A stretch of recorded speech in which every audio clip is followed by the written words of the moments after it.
I used to explain myself before anyone even asked, defending my choices to people who never questioned them. There is a strange addiction some women carry, the addiction to being understood, as if our choices aren't valid until someone else nods in approval. The moment I stopped explaining was the moment everything began to align. Studies show people who over-explain are perceived as less trustworthy. The people who require constant explanation will never be satisfied, and those who don't require it never needed it in the first place. Stay with me, because what happened next changed everything.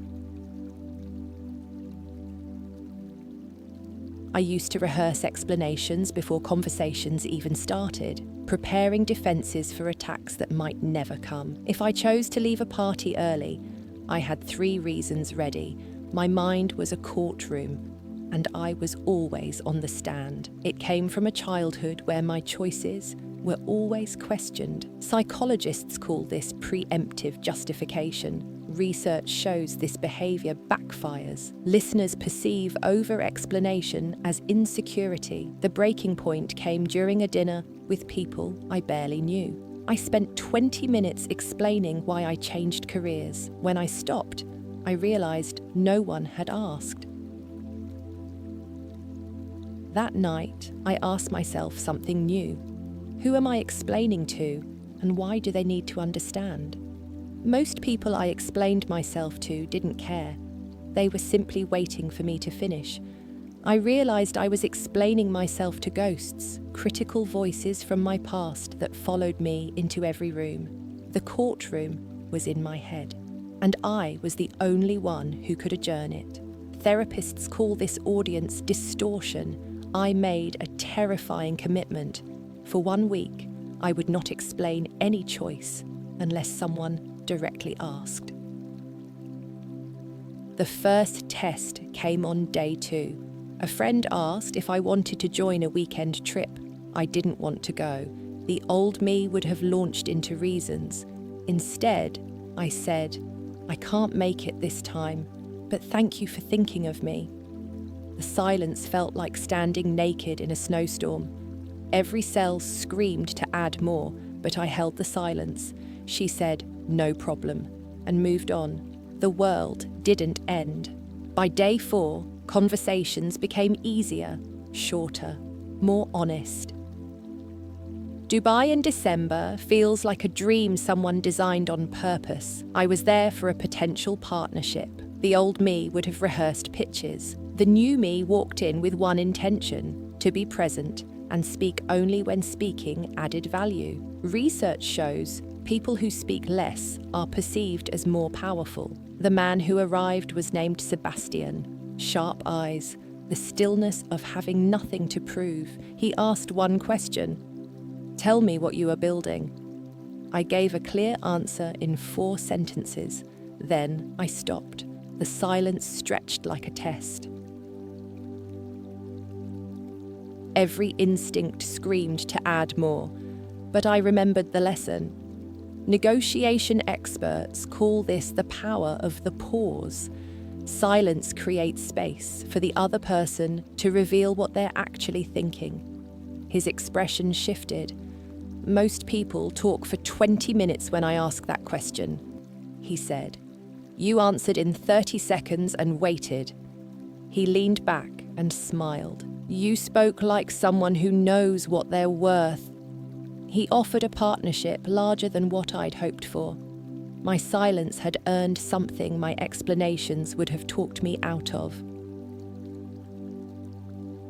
2 days later, I met Henrik in Abu Dhabi, a man I'd known briefly in New York. The restaurant overlooked the water, that Gulf light turning everything golden. I was not the woman he had known before. Attachment researchers call this earned secure attachment, the shift from anxiously seeking connection to calmly allowing it to unfold. He asked about my life. Instead of filling the evening with every detail, I gave highlights and asked about his. Near the end, he said, "You are different." The old me would have launched into the story. The new me simply said, "I am."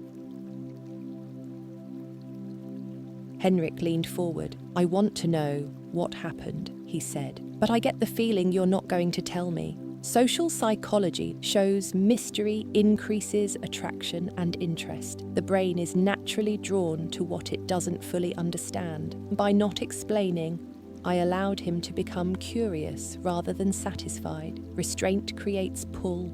Explanation creates push. I'm not going to tell you everything tonight, I said, but if you're curious, you're welcome to keep learning. What I saw in his eyes was respect.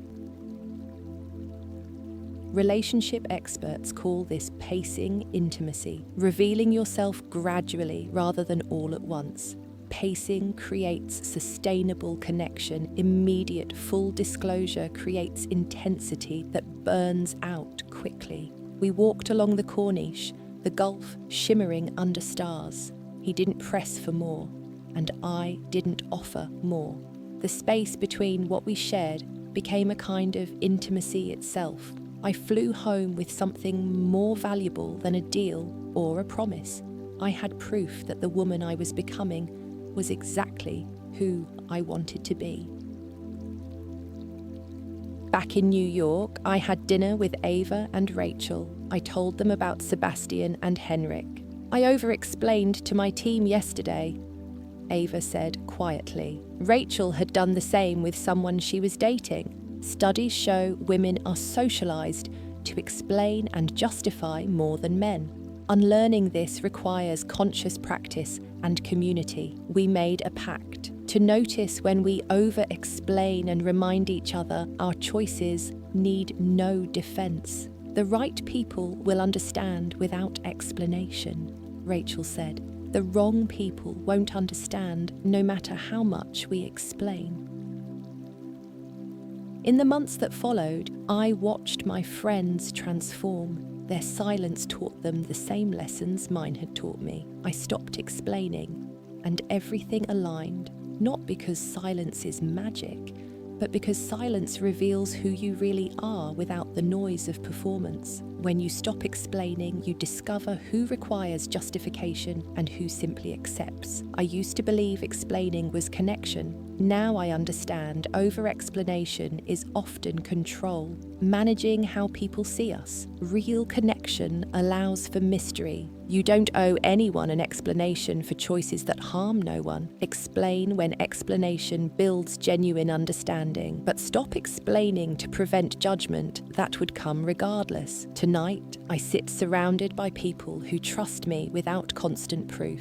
The woman who rehearsed explanations now trusts the right people will understand. I am not cold. I am simply no longer performing for an audience that exists only in my fears. I used to explain myself before anyone asked, and I was exhausted, invisible, buried under words nobody needed to hear. Now I speak when speaking adds value, and I let silence do the work my words never could. Your silence is not weakness, it's power waiting to be claimed. Your explanations are not required. Your justifications are not mandatory. Let your silence speak. Let your choices stand. Some women will feel relief, permission to stop defending. Others will feel fear, because explaining has been their armor. If you're still here, you already know.